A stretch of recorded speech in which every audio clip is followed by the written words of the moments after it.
Hi, and welcome to Danny After Dark. If you're new here, make sure to like and subscribe so you don't miss a notification or a new episode. Tonight is the weekly True Crime and Chill. Mr. Beckham will be joining. He will be fashionably late, as always. So until he gets here, I have a few housekeeping things and general stuff just to go over with y'all. So let's see. First and foremost, I did a thing today. I went back to being a brunette. I was on the fence, and then finally, when I went to my hairdresser, I was like, "Let's just do it. Let's just go back." So back I am. So I have not been my natural brunette hair color. I think it's been since like 2018. It just started with like a few highlights, and then it went more progressively blonde as the years went on.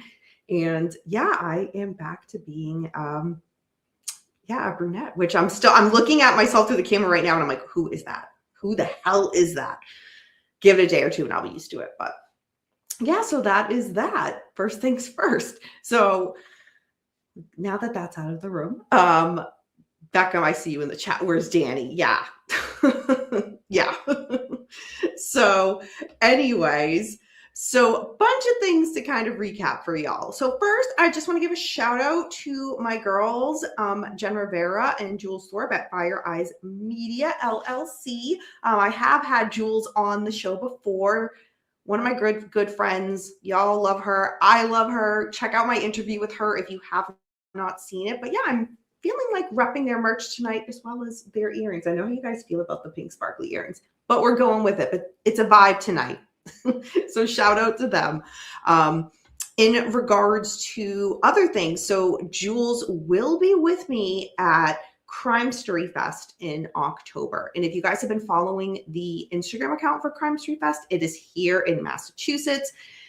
But me and Jules are also going to be hosts of the event. So we will be very much involved with a lot of things going on that weekend. So if you are in the area and you want to come, or even if you're not in the area and you're like, this is the perfect time to visit Massachusetts, Boston, Salem in October, come on up to the Northeast and visit Crime Story Fest. So I do have the link for the event. I will post it here, and you will see a bunch of other content creators who've already been added to it. And there's so many good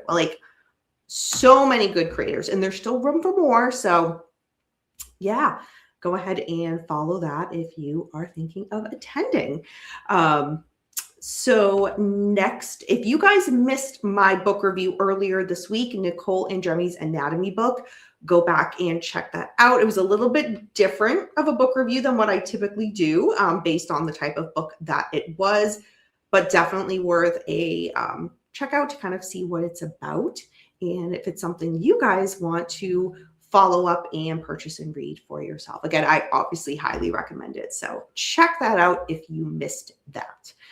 So next week, it's going to be a bit of a packed week. So as y'all know, a book club is next Thursday. And I know I'm totally going out of order right now. So book club, The House of My Mother by Sherry Frankie.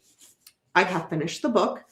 I have almost finished rereading to do my notes. And oh my gosh, y'all, I cannot wait to talk about it with y'all. So I'm really glad that this was voted for this month because it's an excellent book and I cannot wait to dive into it with you guys and see what y'all's takeaway was and if it's something that you would recommend to others to read. So that will be next Thursday.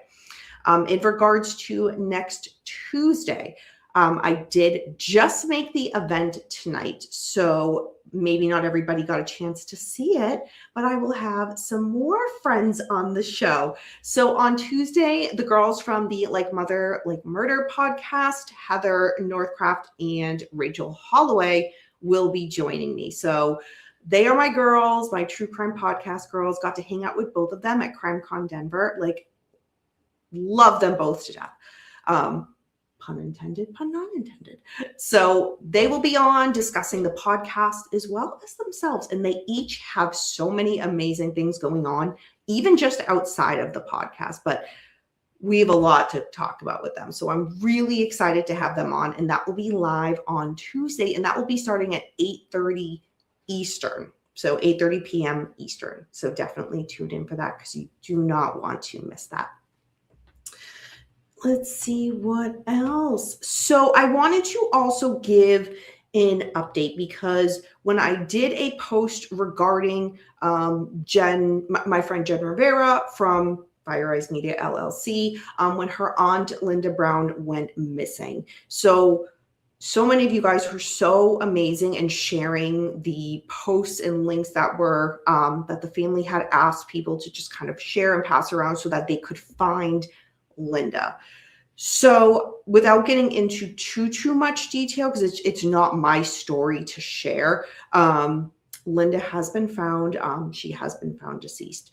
So since that happened, and I don't want to speak for my friend Jen, but I do want to, it was very eye-opening to see somebody who I know going through this process, because we hear about these things all the time on the news, we see them on social media, and it's just so different when it happens to somebody it's you see it through a little bit of a different lens. And even though I am still a bit removed from it, it was just very alarming in regards to, and I'll read something that that has been written, but in regards to how some of the family found out about the details, it was just horrific, and no family should have to go through that. And I'm really glad that Jen has the platform that she has to share her experience and to educate others, as well as try to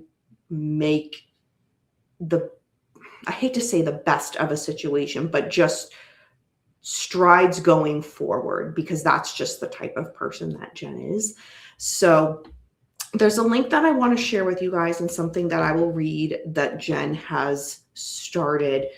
It is the Linda Brown Advocacy Protocol. So I'm posting that link in here if you guys want to go ahead and give it a look after the show. There is also social media pages for it, like on Instagram and whatnot, so you can follow that to keep up to date as well.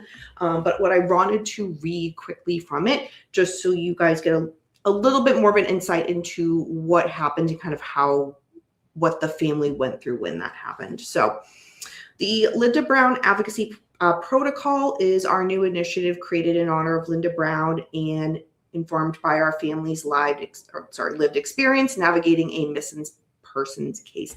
I cannot talk tonight, y'all. It is Friday. It is a long week. I don't know. It's going to be one of those shows where I butcher everything. But so yes, informed by our family's lived experience navigating a missing persons case. This initiative was born from the painful reality of how overwhelming and isolating the earliest days can be when a loved one goes missing. As we searched for Linda, we experienced firsthand how quickly communication breaks down, how confusing the process becomes, and how little guidance families are often given during the most critical moments. This program exists so other families do not have to face that uncertainty alone. Focused exclusively on missing persons cases, the Linda Brown Advocacy Protocol is a trauma-informed initiative designed to bridge the gap between families, advocates, media, and law enforcement, helping families navigate urgency with clarity, care, and dignity. Linda's name now stands for protection, preparedness, and hope. This is her legacy and a promise that other families will be supported when they need it most. So that is just a little bit of information from the website for the Linda Brown Advocacy Protocol. Again, I will star that, so everybody please go ahead and check that out at a later time and follow it on all social media platforms as well. So now just double checking. I do see y'all in the chat. Just want to make sure I get the announcements out of the way. Yes, and then lastly, it would not be just if I did not mention, in regards to the show, if you are not following me here already, go ahead and hit the subscribe button so you don't miss an episode. All of my social media information is down below in the drop-down bar as well. TikTok, Instagram, Facebook, email, the Buy Me a Coffee, Cameo, all the things. Oh, as well as merch, as well as the merch. So go ahead and check that out if you have not already. So before we jump into tonight's cases, let's see who's here. Brian Hearn. Hello, welcome. I don't recognize your name. Have you been here before, Brian? If you have, my apologies. Charlie16, hello. James Watson, Morticia Adams. No, I could not rock Morticia. I don't think anybody can rock the Morticia Adams look better than she can. Like, she set the bar. So, no. Morticia's hot. Yeah, give her credit where credit is due. Absolutely. Absolutely. Beckham was in the chat. Susan Atkins. Oh my God, James Watson. Hi, Richard. The darker tonight. Love it. Thank you. That's very kind of you. Hi, Karen Diamond. Hi, Danny. I'm loving your hair. It looks beautiful. Hoping your cats are well. Thank you. Thank you so much. They are all doing well. Things are good. Let's see who we have in here. Luke is up at the top of the cat tower grooming himself. There was 3 of them on the cat tower behind me when I was just about to go live, and then they all kind of scurried off. So I'm sure by the end of tonight's show, someone will make an appearance. Luke can't help himself. He just has to be the center of attention. So, but he is around. He is around. I will come there I will come if there's scotch at the venue. I mean, there's a hotel bar, so I'm sure that they have scotch there. So with that being said, book your flight, book your hotel, because it is right near Salem in October. So there you go. Free the Beckham. No, too much. There's too much in the world right now for us to free the Beckham. I can't handle it. I can't. Let's see. Shark 94550. Hello. You have a wrench, but I don't recognize that handle. So you must have changed. Did you change your name to something different? Totally blanking right now. Don't mind me. Hi, Zach. Thank you so much. That's very kind. Thank you. K-Dog looking a little goth tonight. I honestly, I feel like it looks a little bit darker than it actually is on camera. I mean, don't get me wrong. I have naturally very dark hair, but yeah, I did a post maybe a month and a half ago. I did like a side-by-side of like me. Again, I haven't been brunette in a long time. So like of me back then and then like a blonde picture now. And I was like, oh, what do you guys think? Because I was like starting to think about like, oh, I kind of miss my natural hair color. It's like I kept going back and forth. And even going in today's hair appointment, I'm like, I don't know. And I sat down, I'm like, let's just do it. Let's just do it. Let's go back. So, but I guess it's giving the goth look apparently. Radio Dormouse. Hello, Danny. Otherwise, well, welcome. Hello. Hope you are doing well. And if y'all, okay, how could I forget to say this? If any of you guys are here in the States on the East Coast, I wish you well. I wish you well. We are all in the same boat here. We are expected to get a very bad snowstorm. When's it going to start? Sunday, I want to say, like Sunday evening through Monday. And then I have been hearing it's being pushed into Tuesday too. It was at first up to a foot of snow, and now it is 1 to 2 feet of snow. So of course everybody's like going crazy and like the supermarkets are insane. But yeah, no, it's supposed to be no joke. It's supposed to be pretty bad. So again, if anybody else is in the chat here and you're like, I live on the East Coast, like I'm right there with you. Yeah. That's one thing I'm kind of nervous about. I'm like, oh, I just don't want to lose power. I just don't want to lose power, especially when it's going to be so cold. Like tomorrow, from when I checked, it's supposed to be like 2 to 14 degrees, like 14 degrees high. So gotta love New England. But anyway, so other than that, let's get into the cases for tonight's show. There are some that, of course, I really want to talk about with Beckham when he gets here. whenever that is. So, let's see. Is Beantown going to get the storm? Yeah. Yeah. A lot of places have already, like where I work, yesterday, our executive director was like, no work Monday. Calling it right now. No work Monday. So we left today and it was like, okay, day off. There was one day last winter for anybody that is here in this area where it was projected to get really bad. So like work and school and everything got canceled. And then all it did was rain. That was kind of cool from like my perspective because I'm like, oh my God, it's like a free day off work. But I don't think we're going to no, it's going to be bad. It's going to be bad. It's a matter of like, are we going to get just a foot of snow or are we going to get 2 feet like slammed all at once? And I know that sounds really, really dirty, but it is what it is. It's Friday night, so we'll see. Radio Dramas, I am not American, but my bestie is going to be snowed in tomorrow. Oh, that sucks too. I mean, so where are you from, Radio Dramas? I'm just curious. You don't have to like be like specific. But what country you're from would be kind of cool to know. But that sucks. Like, yeah, being snowed, it's not fun. It is not fun. And I feel like people who aren't from here, like on the one hand, it's like, it's very picture beautiful. Like if you look at it and it's like everything's covered in snow, it looks pretty. But the reality of like shoveling, driving in, oh God, horrible. And then dealing with other people who like are from here and we know how to drive in it, but they act like, oh my God, it's snow. I don't know how to drive. And then multi-car, I could go on like 20 car pileups on the highway. And it's like, you're from here. You know how to drive in this. What are you doing? Oh gosh.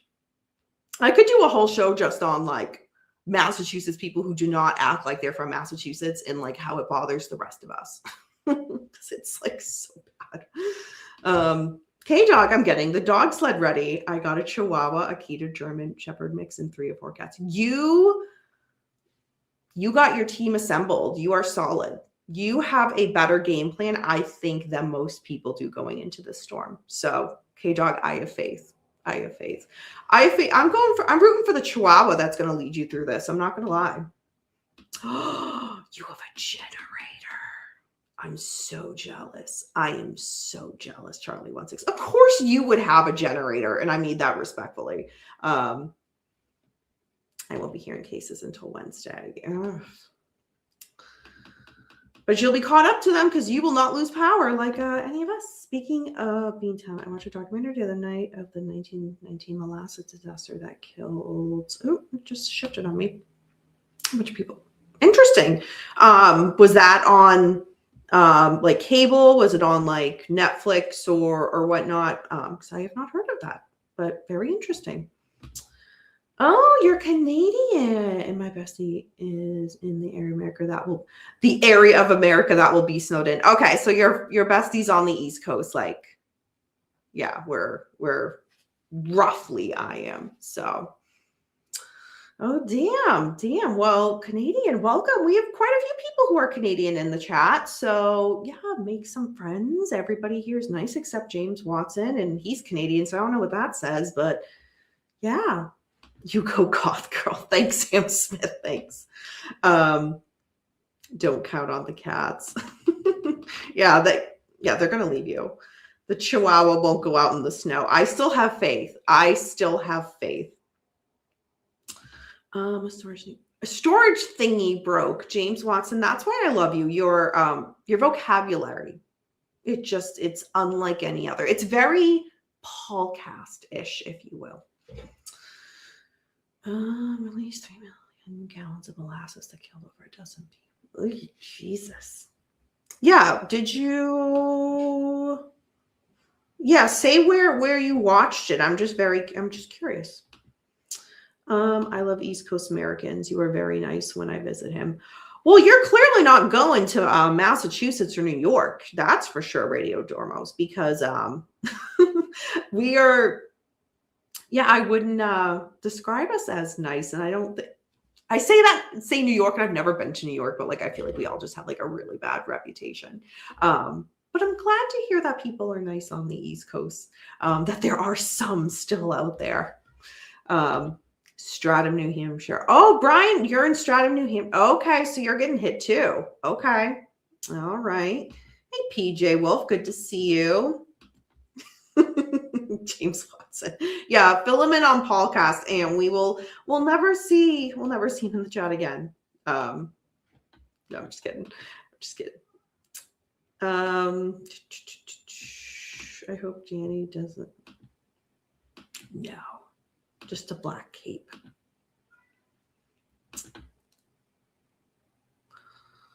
Oh, I think only the cat is. That's funny. Probably. Oh, all right. Oh my gosh. How are we already 22 minutes in? I feel like I just went live. All right. Let's get started. So I will leave the more Beckham commenting ones till a little bit later. So let's start with a case that we actually haven't talked about here, but it's come under my radar, and I was kind of debating. I'm like, should we talk about it? Should we not? Because it does involve the death of a child or a baby specifically, but I felt it was worth talking about because, to be perfectly honest, this woman, like when I was reading through some articles about it and just trying to get a better sense of it, I was just kind of more outraged at this woman. I'm like, you know what? I get it. Innocent until proven guilty. That is our system. That is our jury system. That is our court system. I get that. But I'm like, I just need to get this out there because like this needs to be on people's radars. So who I'm talking about is Madeline Daly. So the thing that popped in my mind when I was reading about her and what happened was, do y'all know the saying, like, if I can't have you, nobody will?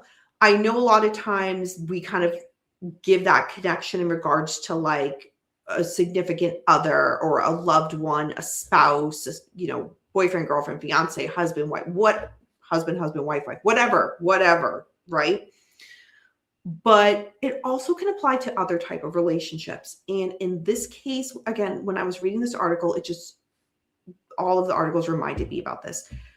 So Madeline Daly is accused of killing her 11-month-old son. And what was the reason? She did not want to give up custody to the father. So what specifically happened here? And I will say, I will not give like very like graphic details about what happened, just like the overall picture, because I know that's what you guys have said. You do not want, and respectfully. So 35-year-old Madeline Daly, she shot her 11-month-old son, Basil Stoner, on December 23rd, 2025. She shot him in the face after fleeing Wyoming with him in a defiance of a court order that was granted to custody of the baby's father, Jake Stoner. So authorities were searching the area and saw Madeline carrying Basil into an RV. So they tried to make contact with Madeline, but she refused. They were able to reach her by phone, but she did not want to cooperate with law enforcement, nor did she want to exit the RV. So law enforcement in this situation, as they do in most, they surrounded the RV, and that's when they heard a gunshot. So immediately they rushed in. They saw Madeline. She had a gun that she was holding to her head, but what law enforcement also saw was that she had shot her son, Basil. A detective was able to subdue and disarm Madeline. So regarding Basil, so law enforcement performed life-saving measures as much as they could to that boy. He was going to be airlifted to hospital, but so sadly, he died before he could be airlifted. So Madeline Daly, she has been charged with first-degree murder and child abuse resulting in death. She is being held without bond. So again, this is one of those cases that it is so incredibly tragic and so unnecessary, in one of the most selfish acts I have heard or seen in a really, really long time. Like it goes against everything that a mother of a child is supposed to do. And her mugshot is a very interesting mugshot. I'll leave it at that. You guys can look it up, and it's so infuriating. It's so infuriating. So this is a case that I will be following as it unfolds. If this is a case where you would like an update as it progresses, I'm more than happy to do so, because again, I'll be following it myself. I can do it under the caveat of, like, I will not get into very specifics about the details of the murder of Basil. But again, I totally respect y'all in regards to, if you're like, we just can't, it's too much, this type of case, then I respectfully understand that. So, but I at least wanted to talk about it a bit, because yeah, it's very, very infuriating. So let's see where you guys are in the chat. Beckham in the chat, not on the geez, Jenny text. This is about to freeze over and I'm getting ready. Beckham will talk about how you can't handle anything below like 50 degrees in a moment. K-Dog, if only you knew. He is the furthest thing from that. Furthest thing. Radio Dormouse, if she did this, no wonder the kid was going to the father. That is very well said. But I kind of wonder, and I couldn't get my hands on a lot of the information as to why she was having to turn over custody. Obviously, when the trial comes, we're going to learn quite a bit. I did see, so winding back a second, I did see some kind of rumblings as to what might have occurred, but nothing that I could definitively find in the research that was like, she did X, Y, and Z, therefore that's why she is losing custody. So I didn't want to just start naming things that may not be true until it has been confirmed. And we'll find out everything. But excellent point that you make, because yeah, I feel like to lose, even in this day and age, for a mother to lose custody, it takes a lot. Like, it takes a lot. So I'm just wondering what happened. Something similar happened in Hampton like that, federal case in that one. Oh, that's Brian, that's heartbreaking. It's so sad that these are not unique cases. Like, this is something where I think everyone in the chat can be like, oh yeah, something like that happened close to where I live, or something like that happened, in my state or a couple of states over that I heard about in the news.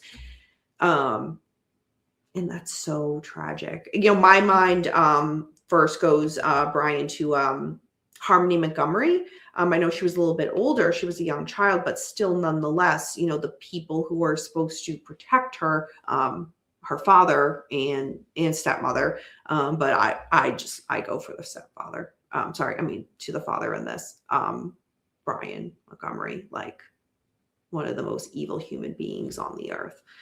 But yeah, it's just so sad that these are not unique cases. And yeah,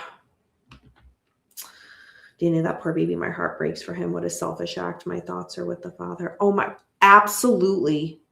Absolutely. I can't even wrap my head around, again, just how selfish this is. I mean, this poor baby, Basil, never had the chance, and that was robbed from the one of the two people in life that are supposed to protect. It is so infuriating.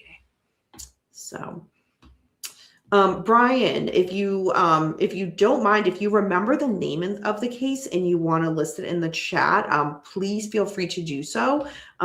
Just because, again, I just think these types of things should be not forgotten. And yeah, I want to also see if it's one that that I'm aware of as well. Personally, just curious about that, but because again, none of these should be forgotten, and not so much the offenders in the case, but like Madeline, I don't want to act like, at the end of the day, I don't want to think of her. Basil, like everything should be about remembering Basil Stoner. So I think it just is fitting. Let's just get this next one out of the way, folks. Let's just go on a little bit of a theme for these next two, and then we'll move past it, I promise. So, Ashley Buzzard. So we had talked about her a few weeks ago, I want to say. So we went into a little bit of detail about what happened with that. So just a brief summary in case you guys didn't catch that episode. So Ashley is charged with murdering her 9-year-old daughter last year in 2025. So Melanie Buzzard.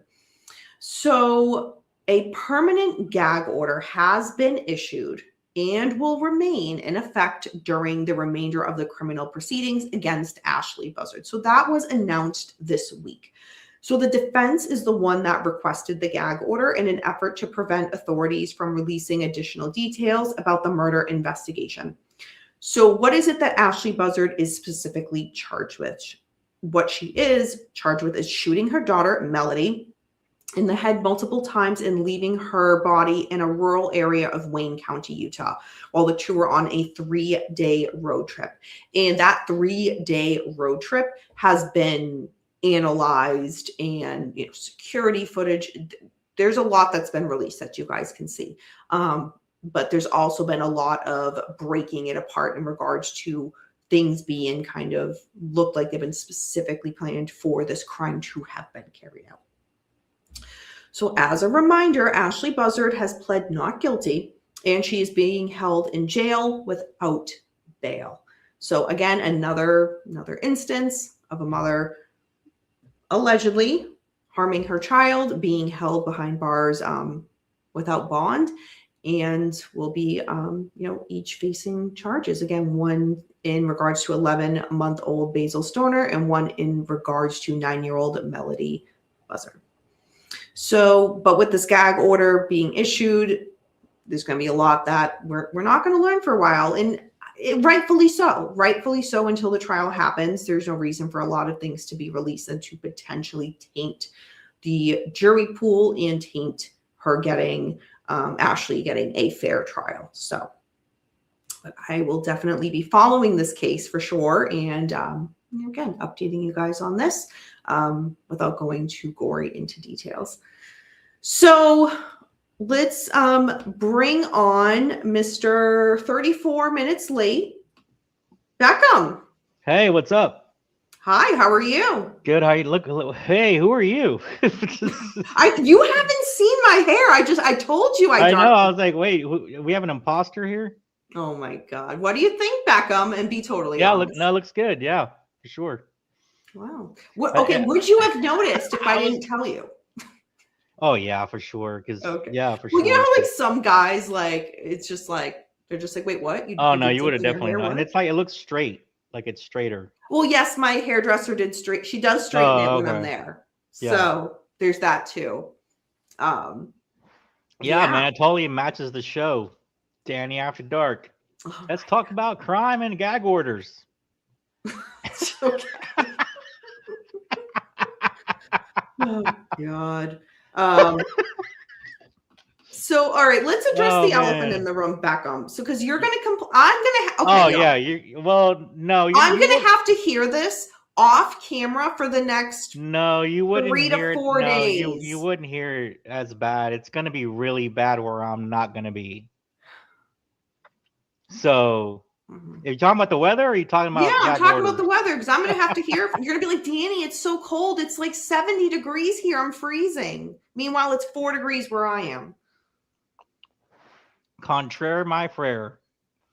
Dallas is going to be just as cold as you are. What is Dallas going to be? -10. Feels like -10 That feels or like actually -10, -4. When I went through that freeze and got frozen over, and it was some kind of SOP app or SOP, PSYOP mission. It was -2 degrees. So it's gonna be colder this time around. It won't be as long, I don't think. I'm not sure. But yeah, a lot of people are skeptical of the grid. They're worried about the grid, at least north, Dallas and north of Dallas, of course, into Oklahoma, into Arkansas, those kind of states. But yeah, the stores, people have like taken over the grocery stores. There's no food left. All of that. There's no toilet paper left.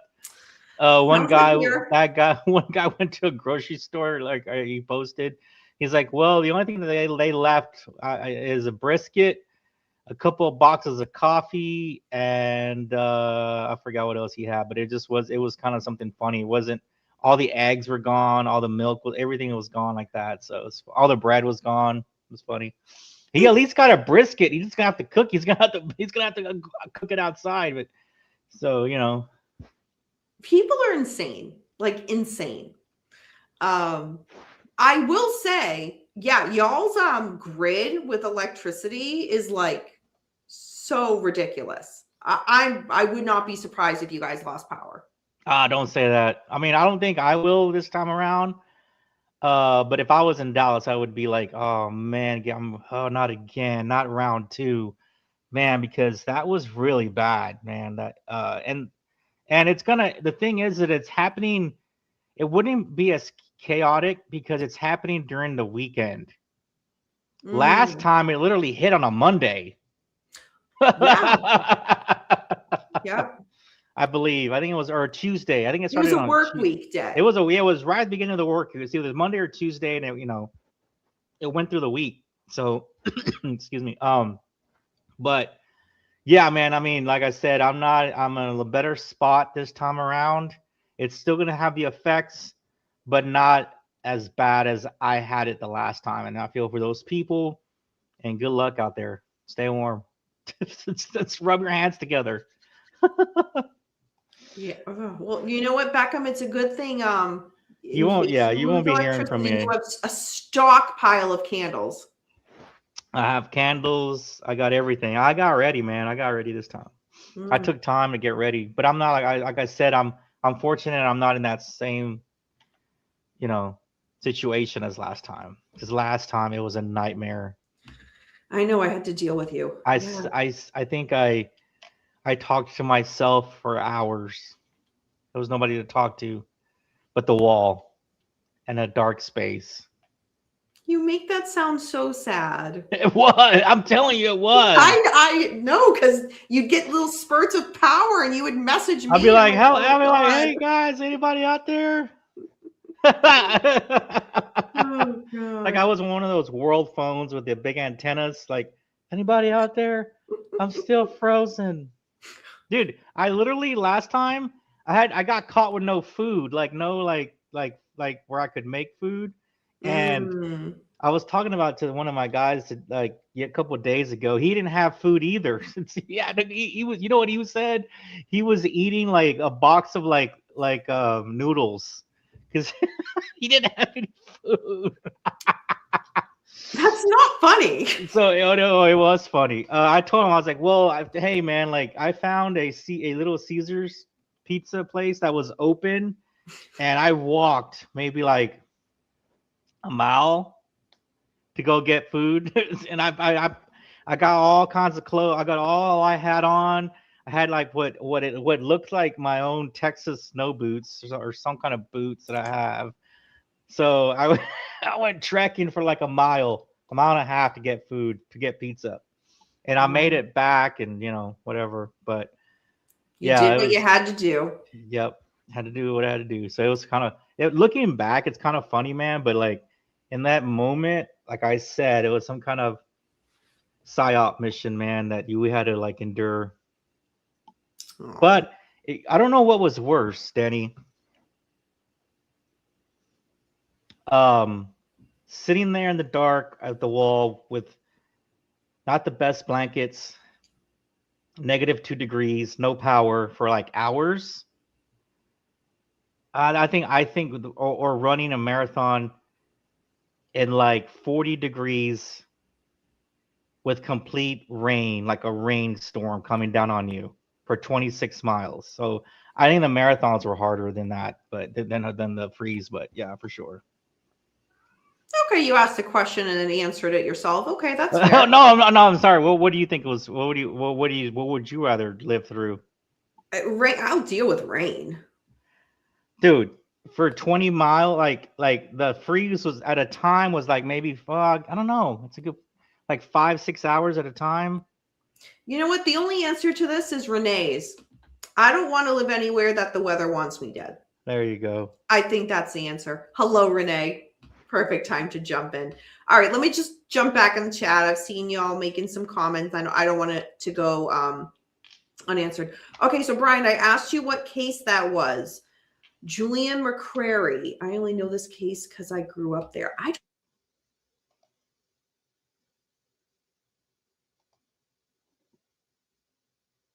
You there?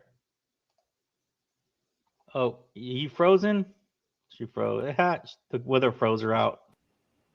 All right, am I good? Am I back? Yeah, there you go. I was like, the weather froze you out. All right. If Tony Stark, Kroger had more than Walmart. That's funny. Karen Diamond says, hello, Mr. Beckham. Good to see you. Hello. She's not British. She's Australian. They were British ruled. You know that. Oh, for Christ's sakes. Are you going to really educate me and Karen on our own country? I'm just Tony Stewart, who's the hottie with the dark hair? Mr. Beckham, but he has a hat on, so I don't know. See what I did there? Hi, Tony Stewart. Good to see you, hon. Tony, you just did your shopping. Biggest thing I saw missing was bread. Of course. That's the first thing that goes, man, is the bread. I don't know why. I guess because you can just eat it there. You don't need you can just eat the bread. Sandwiches. Well, you don't so have if to you hear cook that crying, that's Leia. So don't mind her. No power. Beckham will just raise his magic sword and say, I am the power. I don't know if that's meant to be funny or like raunchy, but either way, I don't like. He's talking about He-Man. Oh, what's a comic book thing? How would I know that? Tony's giving us the hot tip. Kroger has more than Walmart. We don't have a Kroger anywhere near I am. What's y'all's store? Huh? What is y'all's main store called? Market Basket's big in our area, but Stop and Shop and Shaw's. Walmart has like some. That is too much. What did you say? Stop and what? There's like 4 words. Market Basket. Oh my God. Shaw's and Stop and Shop. Oh, it's 3 different stores. 3 different stores. Oh, I thought it was all one with like 5 words. I'm like, oh no, sorry, I just didn't break it up. What the hell? Like like ours is like HEB, like 3 letters. Well, there's others in like, what was it, Big Y, Bucky. But that's like further out. Hey man, you know what? I'll never forget. I would always thought Bucky's would be unstoppable during any period until the hurricane shut Bucky's down, man. Bucky's could not withhold the hurricane. They had no gas. Shocking. They had no power. They were done. That is shocking. I know. I thought Bucky's would be like still standing there with. They're everything. Unstoppable. Louis V9E. Ricky would be prepared in this situation. I don't know who. Oh shit! Tony Stewart with the hot comment of the night. I'm catching up. Give me a couple minutes. All right. Anyone in Florida or Southern California willing to put me up for a week or so? I'm sure you can find someone. I'm sure. Put it out there on social media, and someone will take you in. They're here. They're here. Leia's crying in the back. Luke is up there grooming himself. Why is she crying? Because she. I can hear her playing with the spring toy. That's what it is. Oh. I'm a cat. Your hair looks great. Sure. Oh, thank you. Should I rewind? Yeah, you kind of like a Susan-esque, Beckham. like a Susan-esque to look, like, matches the show. A Susan who? Susan-esque. Susan, like Susan Atkins? Like a Susan-esque. Was it James Watson that said that earlier? Someone said that. I'm like, I was not going for the Susan Atkins look. I can put that out there. I know. I'm just playing. Well, Beckham just got here, so I would say rewind and get to the point where he came in and then just end it. I think that's fair. No, I'm just kidding. You catch up later. All good. And then Renee, of course, coming in hot with that comment. Let's see. We're always prepared. Hi, Kathy. Hi, Kathy. Good to see you. Hope you're doing well. You don't like comic books, Danny, not even ones about mice. Mice. Mouse? No, I'm not a comic book person. Sorry. James was after the comment. We know, James. Tony Stewart, we're getting a Buc-ee's in April. There you go, man. You're not going to be able to. I mean, I don't know how far or how close you'll be to one, but if you'll always want to go there. Tony Stewart, I can officially say I'm so jealous of you in this moment. So jealous. Get everything there, man, in one stop. Everything. Danny, Mr. I don't know how much he paid you to say this, but let's see what it says. Mr. Beckham is comic relief after the heavy subject of the death of that poor baby. He does make me laugh. I'm so glad. I'm appreciated at times. Thank you, Karen. Karen, if this was the comment Olympics, you would get a gold medal. Karen Diamond, I hope you know that for the next probably 2 years, I'm going to hear about this. Remember the time Karen said that I was appreciated and I'm comic relief and I make her like Karen Diamond. You don't know what type of monster you're creating. In the parking lot, James. I heard of. Oh, Ramirez. Well, Tony, flattery will get you everywhere. Jules, hey girl. I texted her. I was like, I'm repping your shirt. And I sent her a video of me in it. Yes, and I have the earrings from the show too. I'm totally repping Fire Eyes Media tonight. Good to see you, Jules. I hope you're doing well. Becca, we want to say hi to your friend Jules. Well, hello. She's American. It's just a habit. Like when you tell me to say something, tell hello to somebody, it just comes out. I don't know what to tell you. That's what I was responding to James. I said in the parking lot. She says, "Hey, Beckham."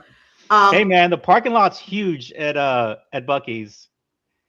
Good luck finding a penny in the parking lot. Oh well, that's the biggest shutdown ever. Oh my god. Oh my god, his Wi-Fi went out. Look at that. Wouldn't you know it? Oh my god. You see that? Out of nowhere. Jules, between you and Karen Diamond tonight, I am not in a good place with Beckham. Oh my god. I'm never going to hear the end of it. Ever in the history of this show. It happens tonight, ladies and gentlemen. That was so awesome. No, it wasn't. Thanks, Jules. Thanks. Yeah, K-Dog, we're going to talk about that. We are going to talk about it. Created a monster. You have no idea, girl. You have no idea what you just did. Oh my god. I need to screenshot that forever. But you won't because you're lazy. What you'll do after the show, you'll be like, "Hey, Danny, can you screenshot that?" Yeah, exactly. You'll ask me to do the work. All right, K-Dog, let's talk about it. Beckham, are you coming to Vegas too? Yeah, totally. Mm-hmm. We'll be there. That's She my says, city, man. It used to be my city. Jules, be prepared. I have not been with Beckham physically in Vegas, Man, but that's I've my been on the city, phone man. with him when he's been in Vegas. I had my And own Russian driver. I have so many crazy stories. I've partied with the guys from down Thunder fucking Down Under. Thunder Down Under. That's what it was. Not the Chippendale guys, the other dudes. I'm fully aware. And a big group though, a big setting, bunch of girls, bunch of guys. It was a lot of fun. I almost missed my flight. I barely made my flight. It was awesome. Great night. Mm.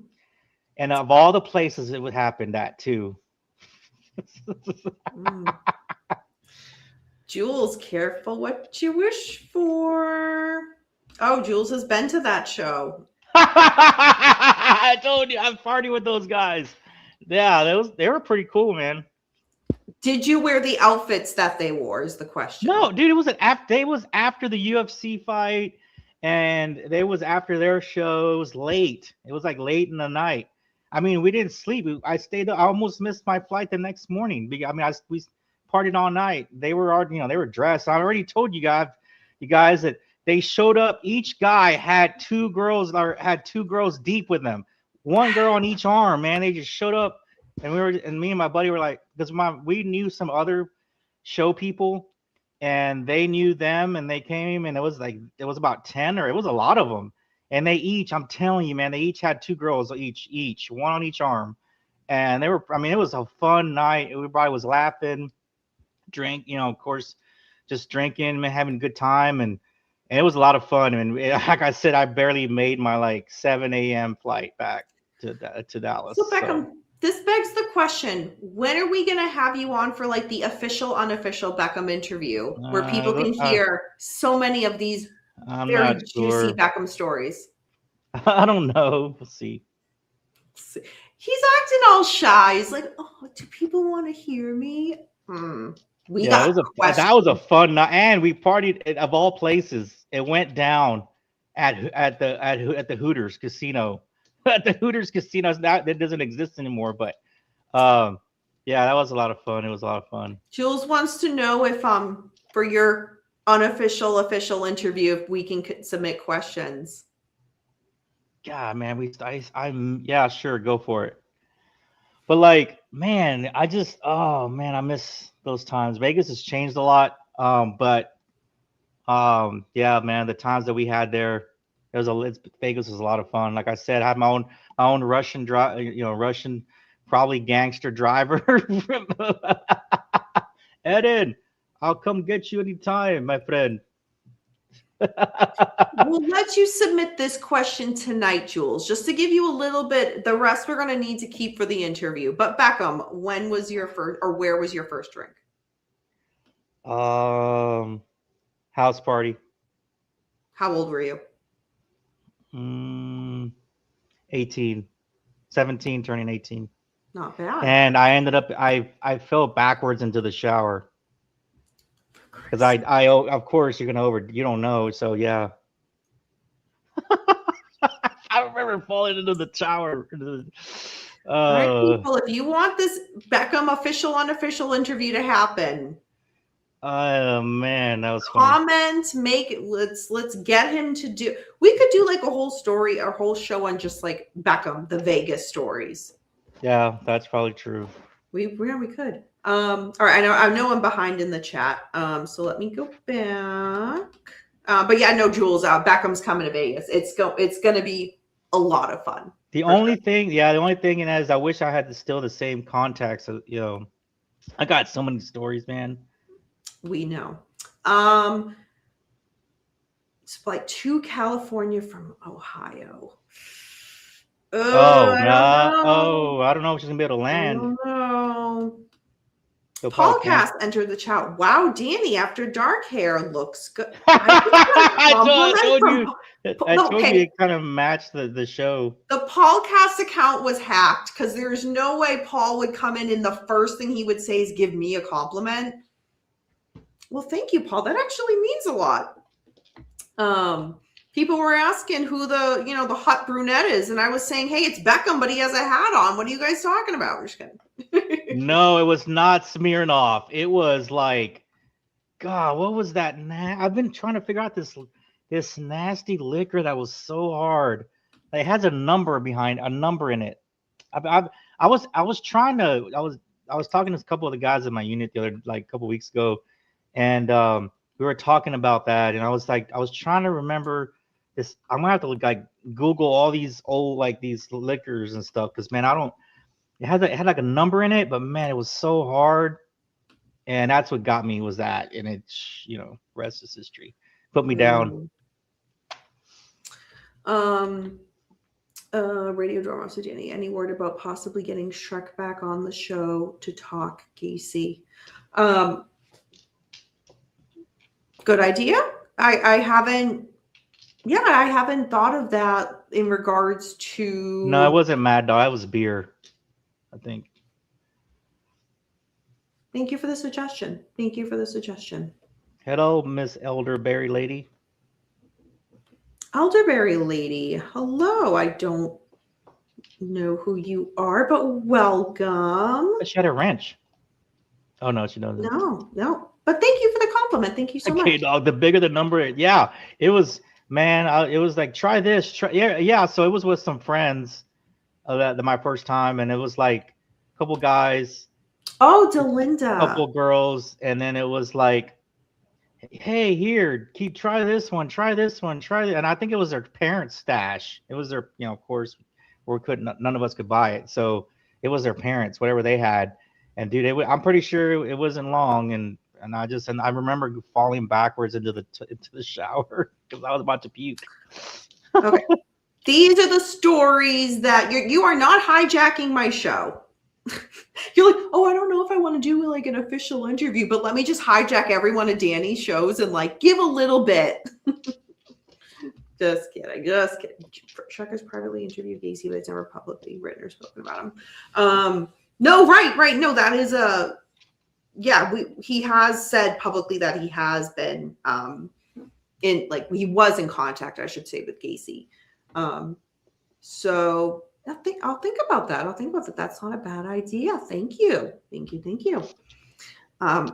Okay, so let's get back on to, I think it was K-Dog that mentioned this earlier, and yes, we are talking about it. A lot of people are talking about Uvalde, and there's a lot of differing feelings on it, and I gotta move my focus to get more serious. Give me a second. Are you? Yeah, whatever that goes, however actors do it. So, let's talk about it. There's a lot of opinions. I have a lot of opinions. I know we talked about it like 2 weeks ago, and yeah, we did talk about it because it right when it started, it was like, oh, there's a potential for a mistrial because this happened, and it was like, wait, what?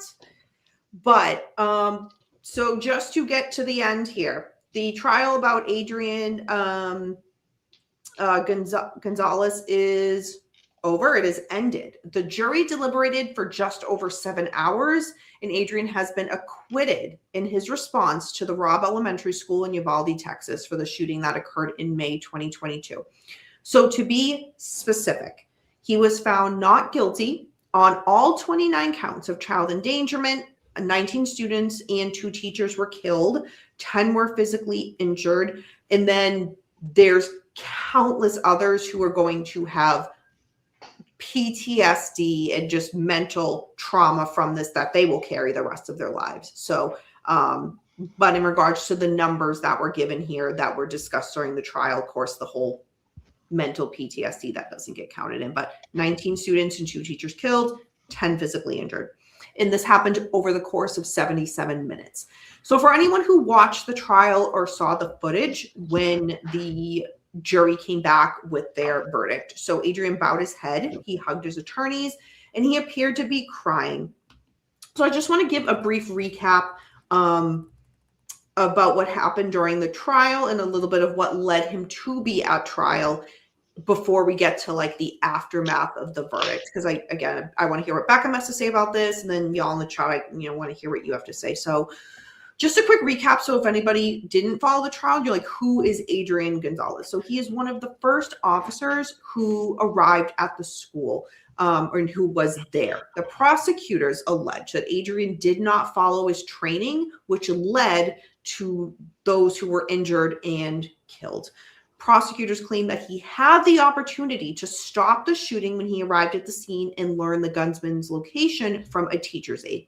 That teacher's aide testified during the trial and said she repeatedly urged Adrian to intervene, but said that he did, quote, nothing, end quote, in those crucial moments.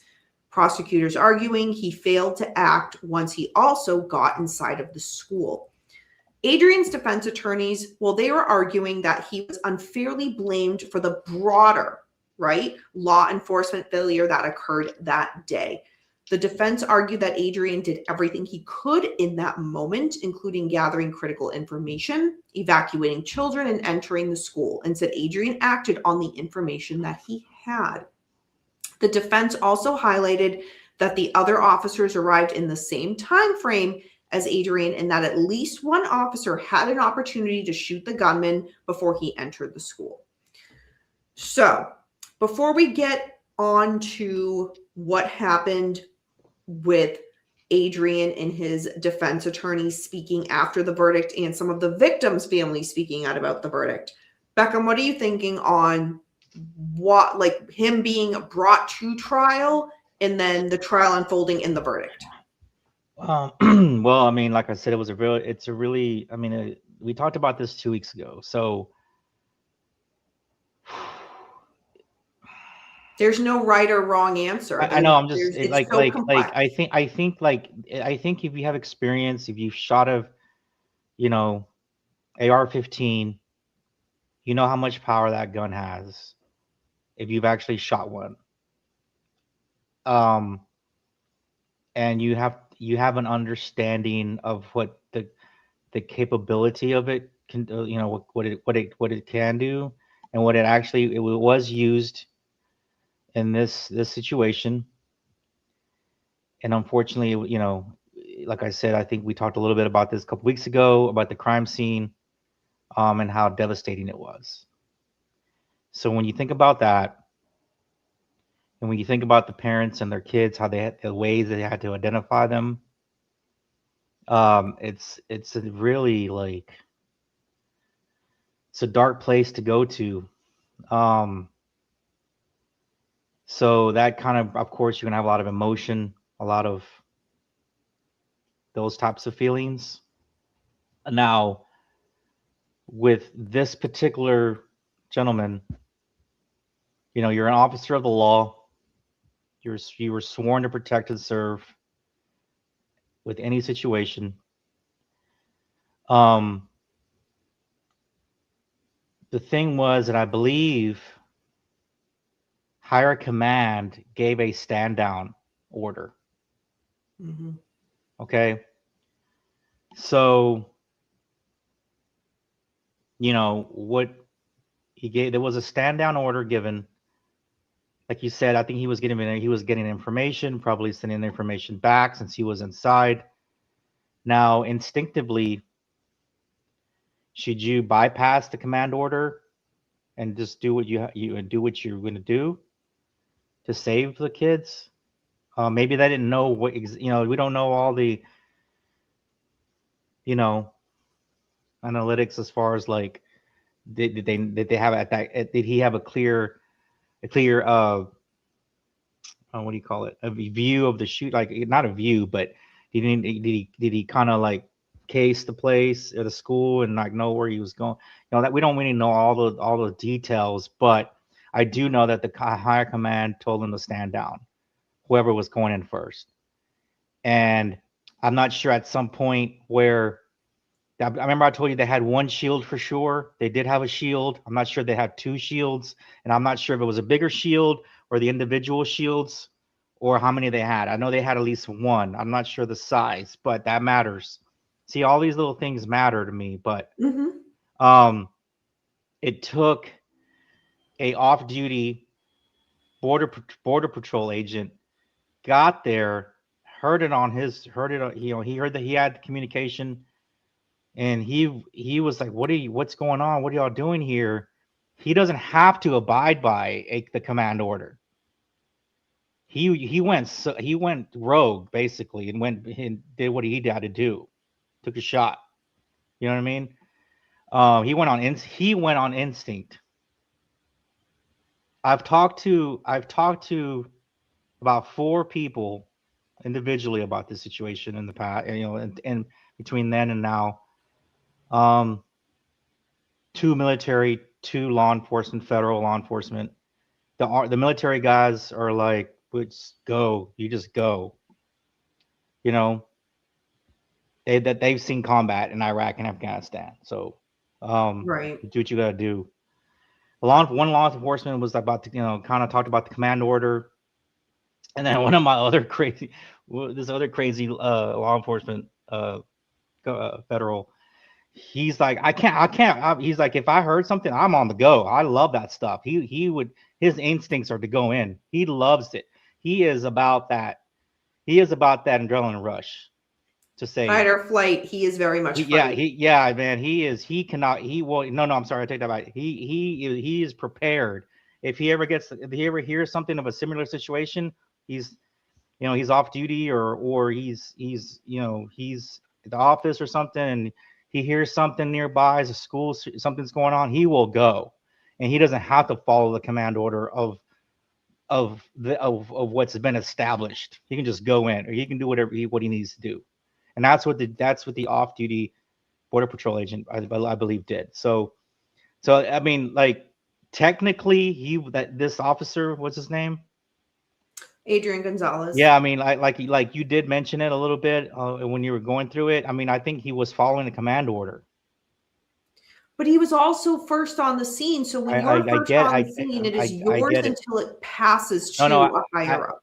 Yeah, I get it. I mean, right. So I'm not making a case for him. No, but you're right in regards to bringing up the command order. Yeah, right. But there was that time when it was his. Yeah, man. Call. I mean, like I said, it's how you're gonna feel about it personally. If you're talking personally, you took the oath to protect, to serve and protect, and these were kids, man. Like, and I'm not sure if he had the shield, who had the shield directly, but there was a shield there, at least one, and they didn't do anything with the shield. That's the other problem. I don't know if you put that in the notes, but there was a shield, even if it was an individual one. You can still move it. That's what they're for. These guys are they're trained. Did they talk about the training? Did they bring that up? And I didn't pay attention. Yeah, they talked about that quite a bit during the trial. Right. I'm pretty sure they would have. Anything he was trained for. Right. But I will I know that they had a lot of backlash because they took a photo, like some kind of time before, like a tactical looking photo, like looking cool. I mean, like, hey, we're here. I don't know. It had some words on it or whatever, like a poster ish type of picture, like looking like badass. And then they failed. You know what I mean? So it's like they got a lot of backlash. Of course. Oh, yeah, they sure did. K-Dog, 77 minutes. Yeah, that's a long time. So I believe the chief is in trouble, or the chief got fired. There's a couple of more trials that are. Yeah, I'm pretty sure the chief. Yeah, I mean, this was so bad. This was so bad that the Texas Rangers had to come in. Yeah, there's a few more trials coming up, and this, I think, is going to really set a precedence for how the next ones are going to. No, it wasn't. No, they were there. They just followed the command order. Right. which was went against everything they were trained. But so before we get into like comments on the outside steps, I just want to see where you guys are on the chat. So PJ is saying he should at least not be a police officer. That's it. There you go. You're right. That's it. You should be able to react. You got to be able to react. Obviously, they didn't have it in them to go in. Ella Chica, hi, Danny. I love that hair color on you. Thank you so much. Yeah, and then 77 minutes. And I will say, like, I have my own feelings about this trial, but I really did try to be fair and kind of reserved in regards to, okay, what is, putting my feelings aside, what is the state putting forward, the prosecution, what is the defense? And as much as I don't, I'll be perfectly honest, I don't agree with the verdict. I thought he should have been held to some type of accountability for it. Sure. But with that being said, based on what the defense put in there and what, again, they're really highlighting he was not the only one. And part of what the state is doing and the prosecution's doing is putting everything that happened on his shoulders. And that's a lot to do. Yeah, I'm looking forward if the chief is going to be tried, because I want to know more about procedural stuff, command order that was given. Why did you give the command order? Oh yeah, for sure. I mean, that's what I'm looking. That's really where it's going to be at, because basically this guy is just getting the blame, right? Like you said, it's all on his shoulders, and I don't, But that's to a point. Somebody in the chat put he should at least not be a police officer. Yeah, there you go. Yeah, right. I mean, I don't know if he should be criminally charged, but that right there. It goes against everything you were trained for. Like, you know what? You might have been found not guilty. You can go home. How well are you going to sleep at night? I don't know. Oh, I told you, Wolf. Are you serious? I told you. What is this? Beckham, I heard on the Idaho Ford police body. I knew there was more to this case, man. I've been trying to tell you all that. Are you serious? Oh, I don't know what you're talking about. God. Dude, I've told y'all that there was more to this case on the federal level with drugs. Beckham has been saying that. Oh my God. Wolf, can you do you have okay, Beckham, I've been telling you guys about this like a year ago. I told y'all that. Beckham knows it all. Calm down. Wolf, is there like an article or something you can reference? Can you email me? And then I can this thing runs deep, man. I'm telling you. Confidential informant. Wolf, send me if you found anything. The Danny After Dark at gmail.com. That's gonna open a whole can of that's gonna be like what is a CI doing there? What for? Hello? No, he's saying what is a CI? Oh, no, not him, not James. I'm just talking in general. Then the officer says, come over here. They are all talking about it on the true crime chat. Wow. Okay, that's a bigger story than everything you got tonight, Danny. Where is the source? We talk true crime in real time. I just want to know, because it's one thing for someone to go, hey, I heard this. Where did they hear it from? That's all I'm asking. Oh, absolutely. No, Wolf I'm not doubting Wolf. I just want to hear where the source is so that I can research it properly myself. That is true. I'm just going to be good night. I'm out. Oh, Christ's sakes. It's a video body cam. It's in this footage. Okay. I will watch that after the show. I don't want to get copyright stricken if I play it here. But I'm going to start it so we can all go back to it. Okay. Holy smokes, no, thank you. I appreciate that. He pled guilty. Case is over. I think this not for most people. It's not. This thing runs deep, man. I'm curious. I want to watch. I've been telling y'all that this was a drug thing. Because before we went live, I didn't mean, hear anything about this in kind of where I monitor stuff. I did see though was a lot of crime scene photos have now been released. So I did see that, but I didn't hear or see body cam. No, do not apologize. This is the place to do that. No, if anything, thank you, Wolf. Breaking news. Wolf comes in here with a sledgehammer. No, I appreciate it. Do not apologize. Wolf, remember that 80s that 80s song, Sledgehammer? Dun, dun. Was that Danny? It was a #1 hit. Get out of here. Oh, stop it. Stop it. I thought you were more a Milli Vanilli guy. Okay, I just keep telling you to every time. That's what made this show on Netflix, actually. I need to download a Milli Vanilli song as your ringtone, so when you call, girl, you know it's true. You're more of a blame it on the rain type. Blame it on the that's what I'm. Yeah, I'm more of a blame it on the rain. And don't sing it anymore. I don't want to get copyright struck. Peter Gabriel. Tom Segura has a comedy special. Tom Segura has he claimed he came out to Sledgehammer. That's funny. There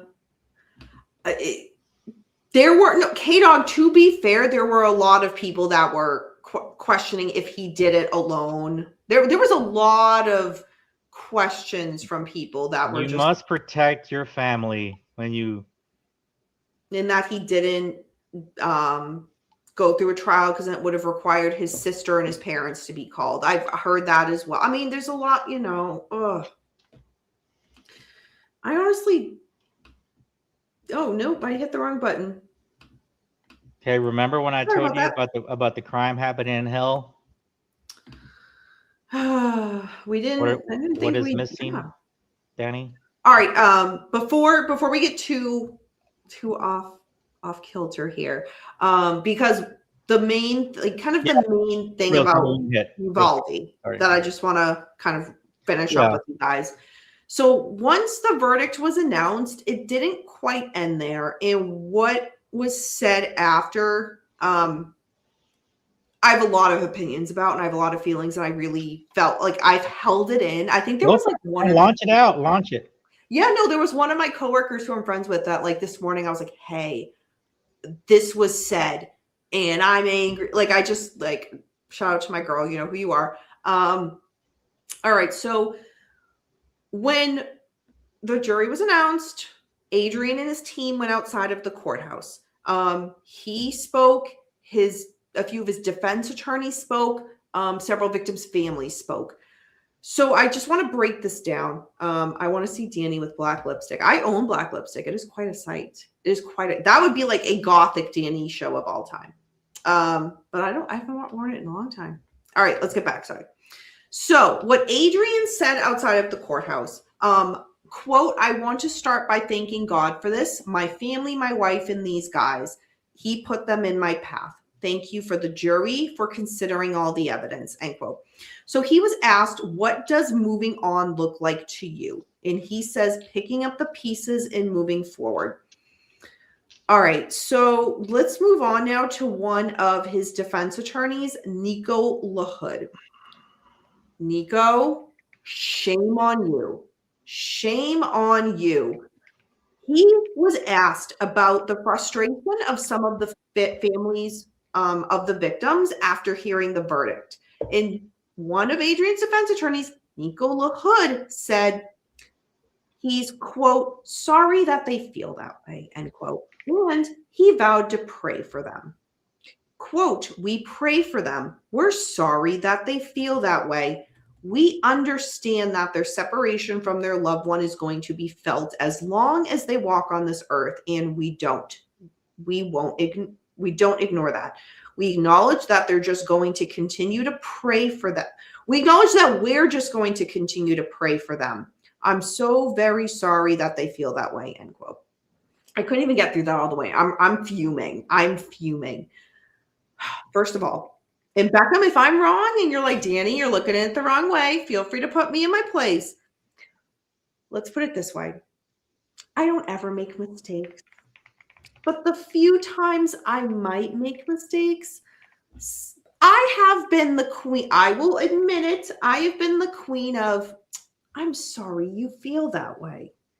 And you know, when you say that type of apology, what are you doing? You're really not apologizing. You're putting it on the other person. Like, I know that. That's why I've said that before. So when he says that to the victim's family, I'm sorry you feel that way. Like, fuck. Seriously? And then to say, we'll pray for them. I don't know. I did not take his statement at all very well. I was very angry, and I'm still angry about it. Okay, Beckham, what are your thoughts on it? I'm there with you. I mean, you know, the extent of this was just, it was just a bad thing, man. You know, a lot of angry people, a lot of, it's just something that I don't think will ever be forgotten. And every time it's thought about, people just keep asking why. And maybe you know, the actions of some would have, you know, could have made a difference, especially, I mean, they could have made a difference. It was, you know, small town and quick response. So, but stood down. Mm-hmm. Yeah, it's, you know, is there the perfect response? No, there isn't. I just felt what was said was like being punched in the face on top of what they've already gone through. In all aspects, the sorry you feel that way, that we're going to pray for you. I just felt like it was like bad thing to say after bad thing to say after bad thing to say. They should at least take an accountability. I mean, taking something. I mean, again, but They like, can't take accountability. I That's know, why they're but there. no, not to that point, but something similar to that. I mean, come on, man. Have some decency. Well, in regards to your statement taking accountability, Beckham, I see you guys in the chat. We will get to your comments, I promise.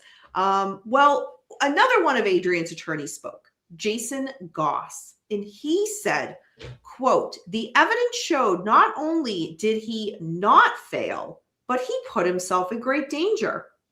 So you can imagine how somebody who has had his entire country look at him as somebody who is not willing to do his duty. He is a proud man who does his duty. He went in there. When it was time for him to go, he went in there, end quote. Thoughts?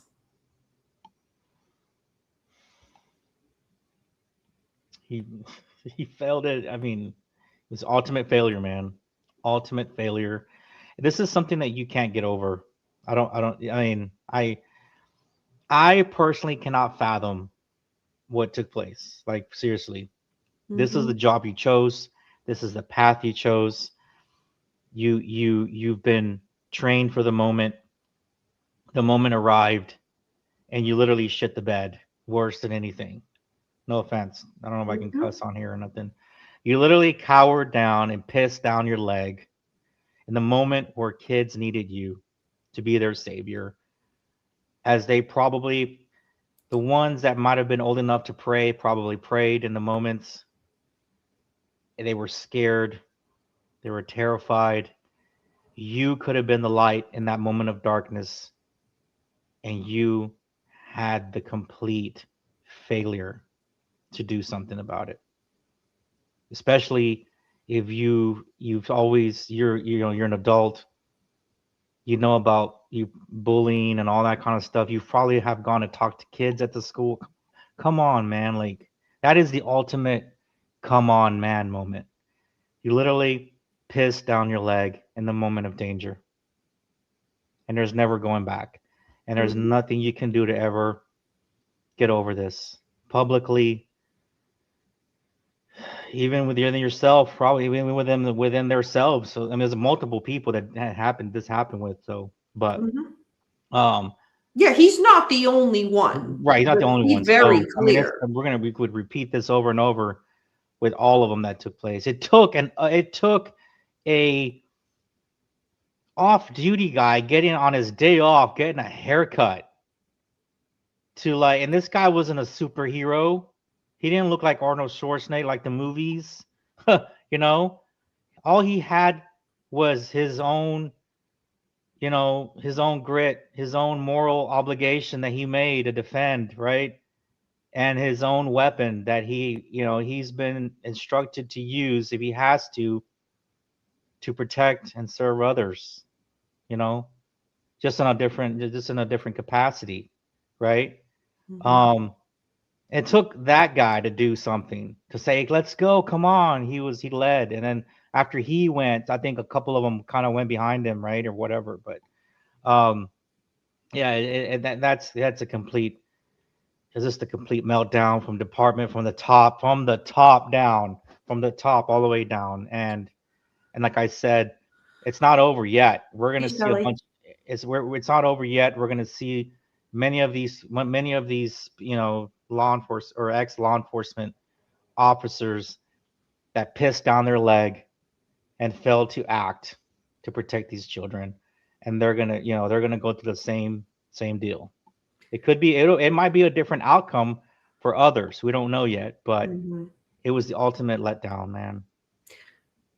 In I can't regards imagine. to, I cannot imagine like these little kids mhm. in those rooms. I think it was two of them, two classrooms, I believe.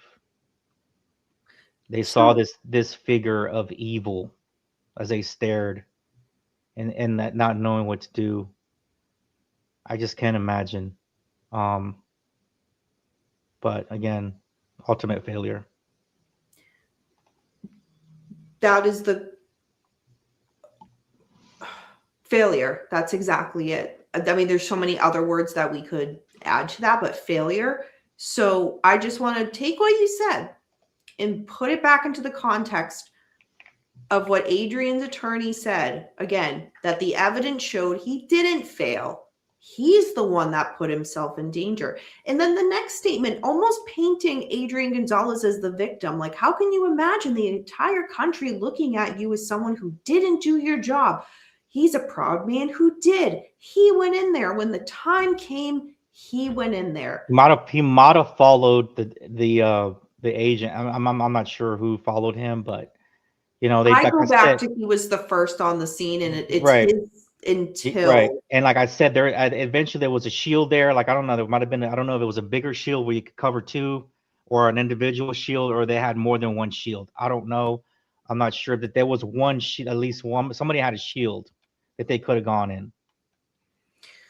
it's just one of those. Again, I just thought this statement in many levels was like another slap in the face to the victims and the victim's family.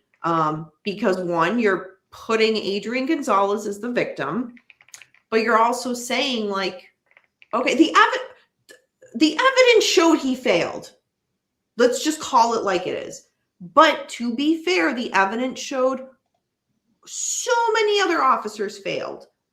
That is fact. None of them followed their training. That is fact. So to say the evidence showed he didn't fail, what the fuck kind of a statement is that? Like, it's, you know, when you're a kid and your parents say, if you don't have anything nice to say, don't say anything at all. Him and his attorney should have said nothing. Like, just be grateful you got your client. It made me so Maybe mad. lucky. I mean, I don't know what the you know, if he was found guilty, I'm not sure what the punishment would have been, but I don't know if this was a criminal charge or what kind of negligence, criminal, you know, if anything, sentencing part of it. But yeah, he's very lucky. Yeah. And I like, I also am realistic in the sense that, like, I know his defense can't be like, yes, he fucked up, but all the other officers there that day fucked up too. Like, I know they can't say that. That's what happened, but they can't say it. But it's just like, oh, dude, come on. All right, I'm a bit behind in the chat, so let's see what y'all are saying. The fix was in the judge wouldn't allow evidence and stuff, so he pled to avoid. Oh, you guys are talking Koberger still. Okay, all right. Oh no, we have a Karen Reed thing tonight. I'll tell you that. Sorry, Tony Stewart. All right, you guys are talking Coburger in the chat. We'll just jump over that. Hey Shelly, good to see you. I know I saw you when you popped in, but Wolf says, I wonder what kind of training that they went through. It's active shooter training that they go through, that all of them that were there went through. That has been verified. Okay. Just making No sure. way James has kids around him. What are you doing where you have kids around you? Okay, that sounds really bad. I don't mean it like that, James. Let's watch True Crime and Chill with like 5-year-olds. I know. I'm so sorry. So what? The alleged lone gunman's motive and all these. What was? We don't know. He died by. Basically, he went to like, I don't know if the right word is charge out law enforcement once they got in the room, so they shot him dead. So we don't have his word to say why. He was a trouble. Yeah, the only thing was is that he was a troubled teen. There's just a lot of speculation, but there's nothing to say, I did this because. So, okay, so he was what, like 17, 18, something like that? This kid, the shooter? He was an 18? 18. He was okay. 18. So check this out. I keep forgetting to bring this up. So all these years that these schools have done active shooter training at the schools, right? For the students. They came up with this is that he has taken part in that training since he was little, going through this, going through every year. He basically, and he had knowledge of this school because I think this is a school he attended, I believe. And so he knew what to do and what not to do, if that makes any sense, because he grew up through the training of the active shooter trainings in the schools, which is, to me, is wild when you think about it. Because how do you prevent? I mean, you can't prevent that. I mean, it's like something you got to give. In today's time, we have to have those types of talks, right? That type of communication, and I guess if you want to call it training, right, which is sad, where you have to put kids through that, elementary school kids, high school kids, middle, all the above. But yeah, it was like they believed he grew up doing it, so he kind of knew a little bit of the ins and outs of what to do and what not to do. Yeah, that has been a conversation that's been happening in regards to a lot of school shooters, because schools now are of a generation where Columbine happened a long time ago.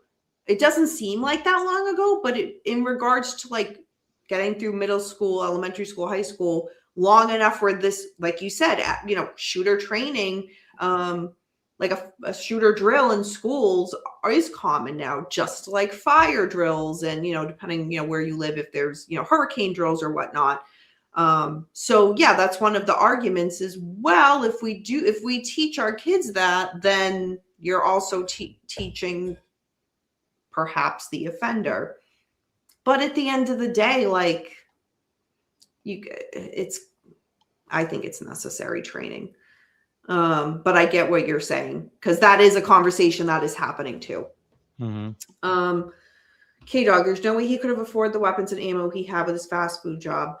He also, we didn't talk about it because it wasn't relevant to the trial, but he also shot his grandmother before coming to the school.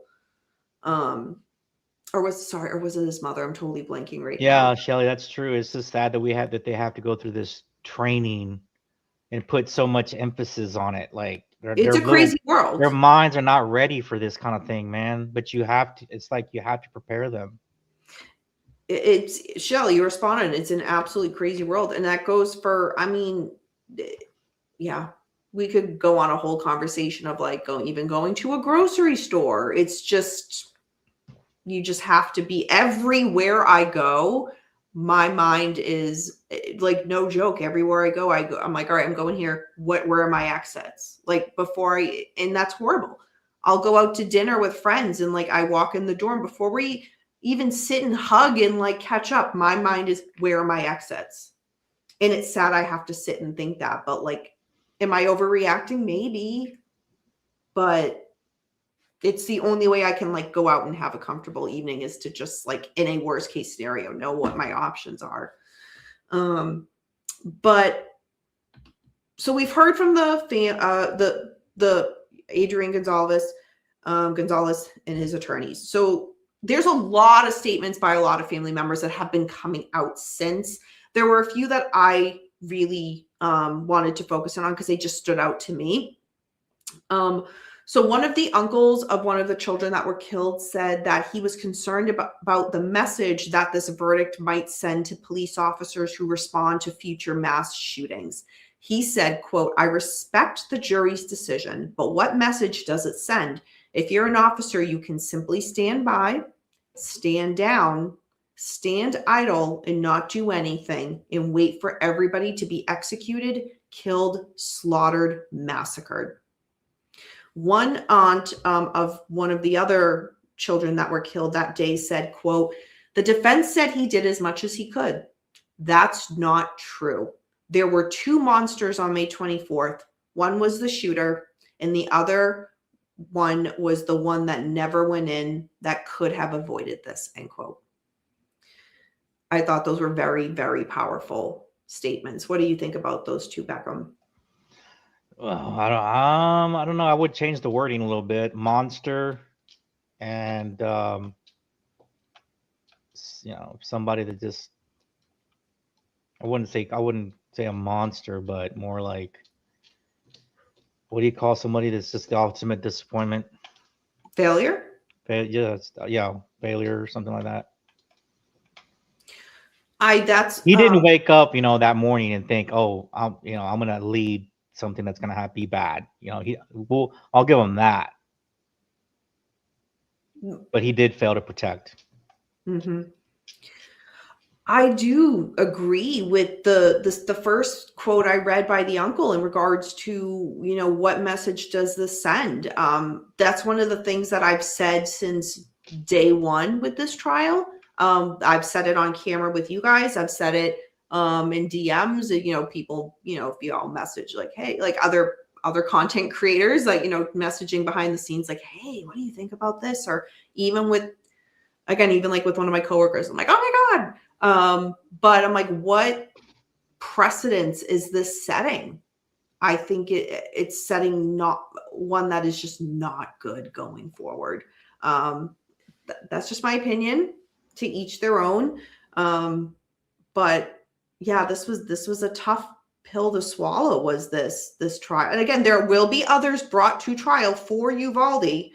So this is not the end by any means. But in regards to Adrian Gonzalez, not guilty. Wolf is saying our schools didn't even lock the doors in the 80s and 90s. Yeah, ours didn't. I graduated high school in 2003. They were supposed to be locked, but like you just leave them propped open. You could skip school, there was like a Dunkin' Donuts nearby. Me and one of my close girlfriends at the time. Yeah, you could skip for lunch, right, or something. Oh yeah, your senior year, at least your senior year. Class, she'd like walk. I still remember she'd walk up to the door, like I'd be in a different class, and she'd just be like, Dunkin' Donuts, and I'm like, I don't feel good, and I would just leave, which is something I would never do now because I like love learning and I love school. But back then, I remember the security guard at my high school. He was a retired old man just sitting there. You could just drive by, like he's not gonna remember nothing anyway. I don't know. I don't even know what the purpose of that guy living there, that old retired man sitting there was for. Literally outside of a Michael's craft store in the shopping center right by my work, an 18-year-old kid tried to rob some lady, and then the officer shot and killed him in broad daylight. Ooh. Yeah, Shelly, that's a great example because like we read about those types of things too. So it's like, it just doesn't add up, right? Occasionally we would let a loose dog into the school and it was a big laugh. Danny watched for the guy with the guy. Yeah. No, I'm from Massachusetts. We're not nice people. So if someone's just like, hey, for help me, I'm like, leave me alone. I'm with my Dunks. I got my Dunks coffee. Actually, no, I don't because I'm on a health kick. But no. In grade 8, we got evacuated after a boy barricaded himself in the bathroom and shot himself after his girlfriend broke up with him. He survived. James, how have I known you for this long? I don't think I knew that. What did he do? I think he was grade 10. Wow. Oh, wow. Like, that is so young, but like you can think like, you know, of course, now once you get out of high school and you realize like there's more to the world than that small bubble of a community of what you think is your whole world. But that's the thing. And that when you're that young in that mindset, like that is your whole world. And that's so sad. I remember in high school, someone would light a joint in the hall during lunch. Yeah. Oh, high school? I sure did. She ran an entire enterprise about grades and which I didn't charge money, and I really should have. Does James not know that story about you? Okay, I have to say, I'm not naming names. There's a high school teacher of mine that me and him we're still close. We're still close friends. You know, he was I'm not saying what class, because I don't want to narrow it too specifically.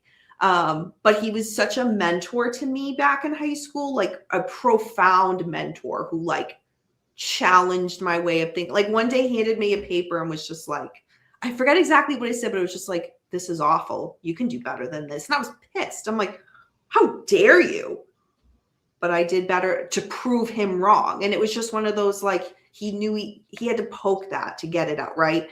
But kept in contact after high school, you know, and then became friends. You know, he's much older, retired. But anyway, point being, we meet for lunch every few months just to catch up and stuff. And the last time we met up for lunch, I told him this. I was like, oh yeah, I talk about it on my channel. And here's what I did. He thought it was so funny. Like he would never condone it now because now everything's electronic. So he's like, you could never pull that off now, changing the grades like the way I did. But he was just like, oh my God. I was like, yeah, I've confessed my crime on YouTube. That's funny.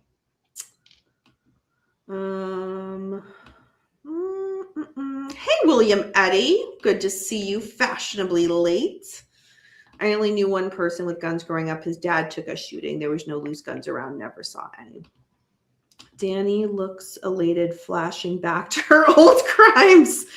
It was a time. It was such an innocent time. You know, when you're like, what was my biggest worry when I was 17, 18? You know, like the heck. But anyway, all right. One last case of tonight. And this is for you, James Watson. It is not about Karen Reed, but it is connected to Karen Reed. Beckham, I cannot wait to talk to you about this. Trooper Michael Proctor is back in the news, folks. Former Trooper Michael Proctor, I should say. So, why are we talking about him tonight? No. Yes, we are. Karen Reed, when's the movie coming out? That's what I want to know. Beckham, I don't know what to tell you. We should go to Canton that's what we should do when you visit in October. Take a Canton day and go down to the waterfall and. What's a water? Oh, that's at the place where they got the drinks. Yeah. Oh God. Yeah. Get a cold one with a cold one. It's a long drive though. It's like out of the way just to go there. Yeah, I don't know. We'll see. Yeah. So anyway, former Massachusetts State Police Detective Trooper Michael Proctor.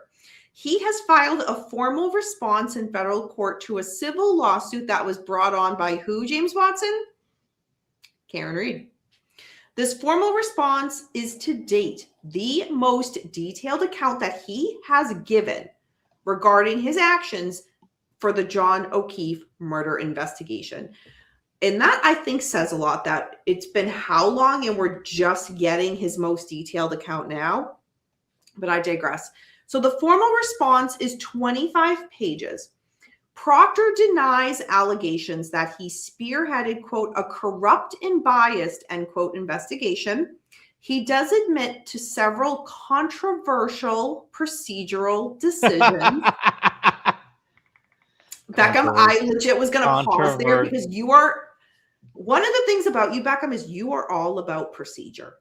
Yeah, like, we have to. It's a God, dude, that's your investigation, man. Like, it's all you gotta do the right thing at the right time and follow up the right documentation. It's just crazy how much all that. It's just crazy all the procedural stuff that goes into an active investigation and to finalize an investigation for prosecution. It's a lot. That's the real of the real. A lot. So for him to, and I love his wording, controversial procedural decisions. Like, just say it. That word should never be anywhere close to anything investigative. That word is should be far away from anything. So Proctor goes on to say that he observed the cracked taillight on Karen Read's vehicle and that pieces of red and clear plastic were recovered at the scene at 34 Fairview Road. Because that is one of the things that, I mean, we've talked about that a ton. I don't want to get into that about the planting of the taillight. He does deny in this written response that this evidence, it was not planted. Proctor maintains that the evidence collected was the result of a vehicle collision between Karen Read and Officer John O'Keefe. He is standing on that hill. Very interesting because your own experts kind of couldn't prove that, but that's all right. Anyway, Proctor admitted. All right, here we go, Beckham. Here we go. I'm going to say this one sentence, and I want you to talk. Proctor admitted that he did not search the house for blood evidence, fingerprints, or DNA evidence on the night Officer John O'Keefe was found.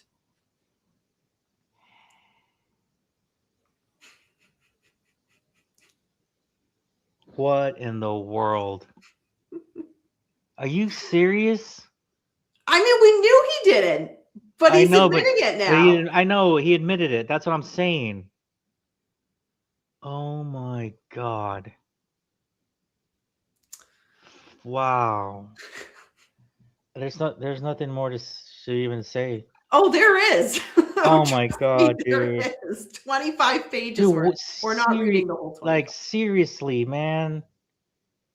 This guy should never, and I don't think he will ever.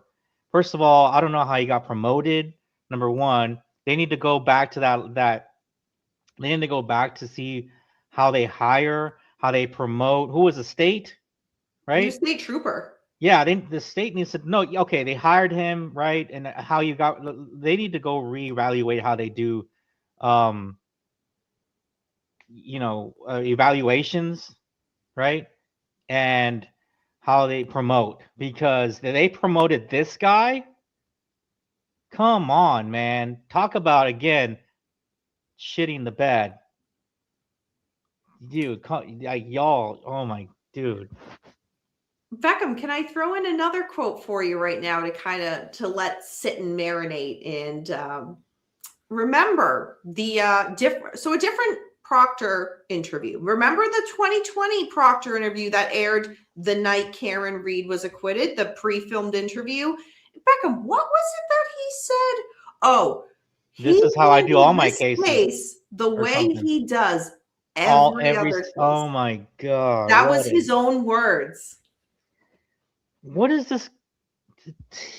What are y'all hiring? First, can you imagine seriously, the really good ones that they passed by to I promote this guy. know. Like seriously, there's got to be somebody out there that's just like, this guy got picked over me and I've busted my ass and I've done all this everything and education and this and training and that and time served, or time served, not time served, time worked, experience and all that kind of stuff, man. And it's just like, this is the shit that you put out there, because that's what this dude is.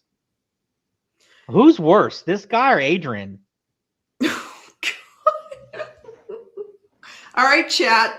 You guys are having quite a good time in the chat. Oh my God. No, Shelly, you're absolutely right. Beckham's question, if you would like to answer it, put a number 1 or a number 2 in the chat. Who is worse? Number 1, Trooper Proctor. Number 2, Adrian Gonzalez from Uvalde. But Beckham, it's not over. Again, I'm not doing the whole 25-page report, but just a couple other little nuggets. Proctor stated that the interviews that were done with the residents of the home were also not tape recorded. They were supposed to be tape recorded. Let me just read. Beckham, what was it that I just said that Proctor said in the 2020 interview? He handled this case the way he does every case. And then finally, let's close with Proctor denies that these choices, let me repeat, choices, not procedure, choices, were part of a, quote, shielding effort, or that they fell outside of what he characterizes as normal protocol for the circumstances. How did he just contradict himself? Beckham, did you pick that up? Yes. He ends with, I deny that these were outside of normal protocol for the circumstances. Oh my God. But yet earlier in the thing said, you know what? Yeah, I did do, like, let me go right to it. Let's use his words. He did several controversial procedural decisions. It's not controversial when you follow procedure. Exactly. I mean, like, I'm telling you, man, I'm surprised that there was no more of a fallout with higher command for him. Seriously. I'm shocked. Well, they let him fall. He took the whole fall, but we talked about that a long time ago. That, I had talked about, well, what about his supervisor and their supervisor? And we kind of figured he was going to get terminated and take the complete fall, and he did. But he did. Look at all this. Look at that. I'm surprised. Like, who is the supervisor? What are you? I'm sorry, above Bakak. I'm sorry, above him. Oh God, what's his name? I can picture. So it's like how are you like allowing these guys to lead these major investigations? With this type of work ethic, right? I don't even know if it's work ethic or just is your department. Is that how you guys run things? Apparently. I mean, it's like, now I would go open up all the cases, man. I really would. It's sad because there's probably some really bad. I mean, I don't know the extent of those cases, but it's actually, this is worse than what we thought. This is really bad. Every time this man speaks, it's bad. It's worse. It's worse. Yeah, it's worse. It's gotten worse every time. Right. Mm-hmm. But we kind of already knew, but we just didn't have it out there. Now it's out. Now it's really out there because he's put it out there. Yeah, the 2020 interview. Besides all the findings during the trial, but this is out of his own mouth. This is out of his own words, right? His own thought process, and his own this is literally how he conducted these investigations, and that is off the charts, big time error. This is off the charts, man. Like, I don't even know what to say now. I thought I was shocked before. This is crazy. Yeah, I see a lot of ones in the chat, Beckham, that they're going with Proctor being worse. Yeah, this is like Beckham said, this is out of his own mouth. The 2020 interview, he was on camera saying these things. I think the thing is, Beckham, I think each time he speaks, he thinks he's like doing justice for himself and like, I'm going to say this and it's going to No, man. show. No, What's it really showing? You tried to get your job back. The union rep dropped you should because never of have your worn that own shield. text messages that surfaced. You should never have been given that shield and been given that authority ever. So whoever hired him, promoted him, it's on them too. Whether it's a board, whether it was a group, because it wasn't Bukaki and it probably wasn't the supervisor above him, but it was somebody that hired him to give him the promotion. But like, or give him the promotion at least. But like, they all failed with this guy, and I don't know how they didn't see it.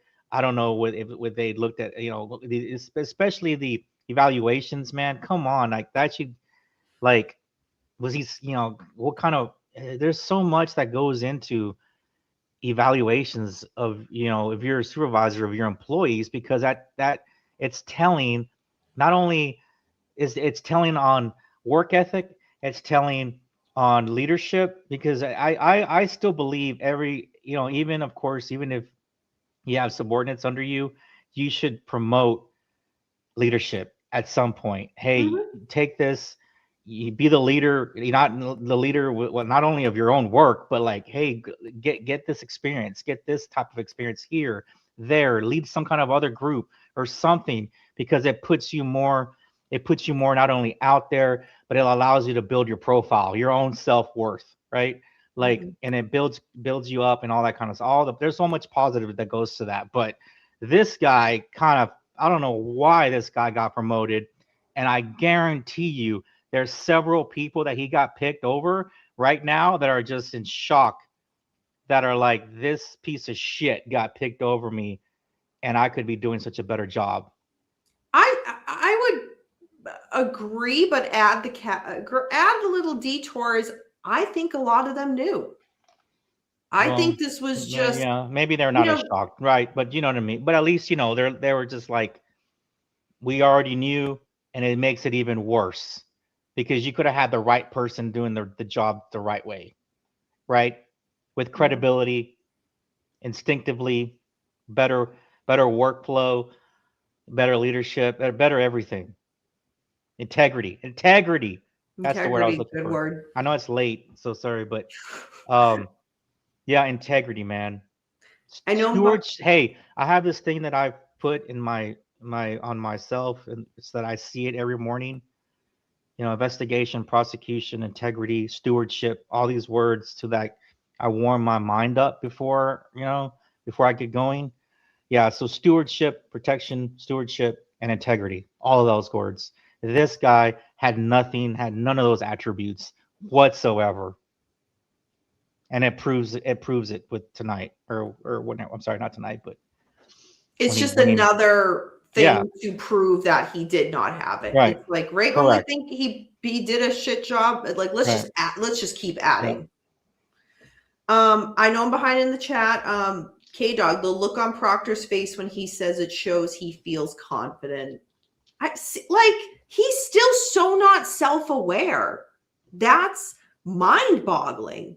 Like I seriously think each thing he does is like, oh, finally people will see my side of it or bubble. And it's like, dude. And what makes me so mad is like, I get that there are people that think Karen Reed's guilty. I don't agree. I think the evidence shows otherwise, but at the end of the day, I cannot convince you. Experts could not convince you. Can we meet in the middle where you say, you know what? I have my feelings, you have yours, but let's agree. The state police and Canton police fucked up how they handled this case. Can we meet in the middle there? Oh, completely. It just, it sucks because Beckham has said it over and over and over again, and it bears repeating. Officer John O'Keefe he's been lost in all of this.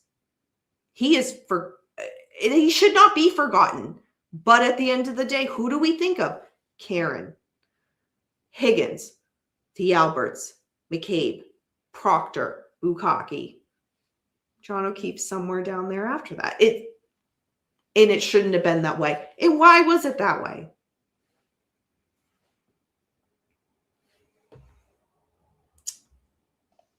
Any comments to add about former Trooper Proctor? Yeah, no, it's I already said everything. I don't think this will be the end. Jeez. Because he can't. I say he can't keep his mouth shut. I really wish that one day I read a headline. Investigation ordered on so and so for possible. On what happened to that O'Keefe. John O'Keefe. Because, yeah, I don't know. Sometimes I wonder, man. I just hope that one morning I look up and there's something in the news about an investigation being looked into to certain other people that could have been involved. But we haven't yet, so I don't know. Maybe something will come up this year. It's only January, so. Yeah, it's just my heart breaks for what happened to John O'Keefe and that he is never going to get the justice. Don't say that. Let's say never. Let's just keep hope because he really deserves that.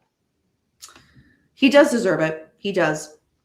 K-Dog says there's a movie out on Karen Read on Lifetime. There is. I have not seen it. I have seen some YouTubers recaps of their thoughts on it, but I have not watched it personally. Let's see. Does ending of the show have Karen Read and James Watson get together? I mean, love stories, do they ever really end? That's funny. God, share. So me and Auntie Mimi on what night was it? Was it no, it wasn't Christmas Eve. It wasn't New Year's Eve. It was some night of Halloween. On Halloween, me and Auntie Mimi got dressed up and we went to a share off Broadway show. And it was quite fun. I think I posted a picture of that on Instagram of me and her. It was more of like a selfie angle, so you couldn't really see our whole outfits. But that was a lot of fun. Yeah, I like Cher. I mean, her music is just like timeless. Alan Jackson did not withdraw from the Karen Read case. And in fact, he is still part, like on the side of her civil lawsuit. Like she has other attorneys for that, but he's still in the mix. But he withdrew from the Reiner case. Thank you, K-Dog, for answering that. I know I'm a bit behind. No, I do not sing. Beckham, James Watson. Oh, I'm going to give that a star. That is amazing. Can Danny and Beckham do a quick duet of I Got You, Babe? Wow. I think that is either when my YouTube journey ends or just takes off in a whole different direction that I don't think I'm ready for. Danny on YouTube Shorts this week. The Billie Eilish song was awesome. That was me behind backstage for my dance performance weekend. Yeah, I love that song. I love that song. It's so good. I couldn't understand what he did wrong. Guilty as sin. Wolf, what do we think about Bukkake? Are you talking about Yuri Bukkake or if we're talking about the Yuri Bukkake, I'm shocked he still has a job. I thought for sure with the second trial that with Trooper Proctor out of the picture, he was going to be, I mean, rightfully so. Like there's so many of them that have been demoted or lost their jobs in some capacity. He has been demoted, but I think he should have lost it too. I think everybody in connection to this, it was so poorly handled. And it didn't have to be that way. It didn't have to be that way. The state chose to bring this very poorly investigated case to trial the first time. And then when the mistrial happened, and it made them look so bad, they chose to bring it up a second time. That still blows my mind that they did that. It's like, are you not self-aware enough to be like, this just made you look, as state police, Massachusetts, police corruption, it makes you look so bad. Walk away. But no, let's double Yeah, down. I'm surprised. What, he got demoted, right? I'm basically he got demoted, but he still has a job though. But yeah, Wolf. I mean, it sucks because there are still so many good law enforcement officers, not just in Massachusetts, and not just in the US, but across the world. And there will always be.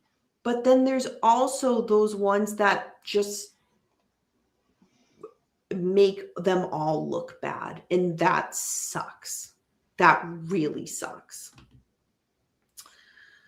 The police are fine. It's the people who run the police who won't let them do their jobs. That is the problem. That is certainly part of it, James Watson. That is absolutely part of it. I lost faith in the police when they convicted me. Convicted you of what? I'd like more information, Tony Stewart. But I'm just being nosy. You don't have to say a damn thing. Politicians handcuff the police. 100%. 100%.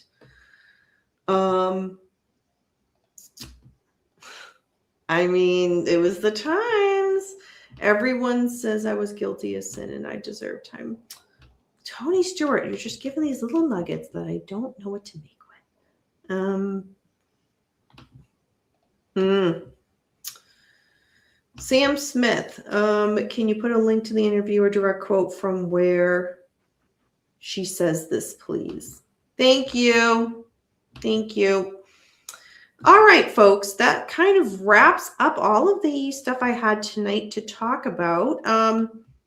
So again, this coming week, next week, Tuesday will be the interview with Like Mother, Like Murder podcast, Rachel and Heather. Thursday, book club, The House of My Mother by Sherry Frankie. And then True Crime and Chill on Friday. Anything else, Beckham, before we head out? No, we covered a lot and it went deep. Pretty.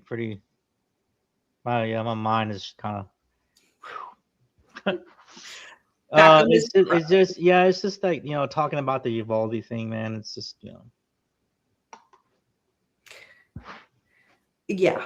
No, we definitely tonight talked about, even before you came on, talked about some. Yeah, no, I still had you. Yeah, I had it on my phone. I was logging in, but yeah. Yeah, there was a lot of heavy cases tonight. So if you shout out to not just Beckham, but like all of you in the chat. Yeah, thanks for hanging out. That was a good chat tonight. Everybody being open and putting out your opinions and your feelings on some of these cases and situational things that have happened during the cases. It's valued from our from us, from our side. So absolutely, because like at the end of the day, like who are so I'm pointing the wrong way. Who are we? we're just talking about this, and it's cases that we want to talk about amongst each other and with all of you. So it's like, this is again just a place for us to do that. And there's several cases we all don't agree on in one capacity or another, but we're still here to be like, I think. And Wolf, we're coming in with the sledgehammer on the Idaho case. And I heard about, my buddy from CrimeCon, Brian, he kind of posted about the murder pictures that were, I think, put out on purpose, but then not, you know what I mean? Like, I think somebody put them out and then they got taken off, all these sites. So, but a lot of people did see them and saved them, and right. So they're going to be circulating throughout the web out there. Yeah, I only saw a couple because of Brian Antonine's show, but YouTube show, but he's Mm. on News Nation. And anyway, um, I thought you were gonna say Jesse Weber's show. no, it wasn't Jesse Weber, but Jesse Weber does just have his own new show that I started on know he Monday. does. On Monday, but yeah, I mean that's wild. Okay, so real quick, I don't know. Now I'm getting a second win. Real quick on the Idaho thing, it's crazy because the week that this week these photos get leaked of the crime scene and this other information that Wolfcast gave us tonight, it's all happening all at once. I wonder why, and it's just going to be kind of interesting. Kind of more, it kind of goes towards more of Sam Smith's direction there. Yeah, Sam, why don't you get on that one? Oh God. Hold on one sec before we go. Oh no, Tuca. No, he ran in and I was just gonna grab him, but then he ran out just as quick. Oh well. Tuca doesn't usually make appearances, so yeah. Jesse Weber, the suitcase guy. Yeah, Shelly calls him the suitcase guy because she says you could put it, he could fit. He's so little you could fit him in your suitcase. Shelly, you were lucky we're at the end of the show because a 5-minute timeout right now would do no good. So we'll let that one go. But you know how I feel about Jesse Weber. All right, everybody. Thank you again for joining us. Thank you, Beckham, for joining as always. And again, if you are on the East Coast or anywhere where the snowstorm is hitting, or if you're like Beckham and a cold front is coming and you can't handle anything below 70 degrees. Oh my God, get out of here. I will never let you live this down. No, I'm just kidding. Everybody take care. Be safe. Again, snowstorms coming. Yeah, everybody be prepared, man. Be safe. Be safe. Don't out go there, driving dude. in it. No, don't Yeah, do be that. safe. Not For cool. those of you that are out there, they're gonna get the really the bad of it. There's no point to go to the supermarket now. The eggs are gone. The bread is gone. Everything's gone. Milk is gone. The toilet paper is gone. Everything's gone. So be like Beckham and walk a mile to Little Caesars. Yes, I found one time. I found a Little Caesars that was open for like a mile. I had a hike, and 3 feet of snow and ice for like a mile and a half to get food. So if I can do it, anybody can do it.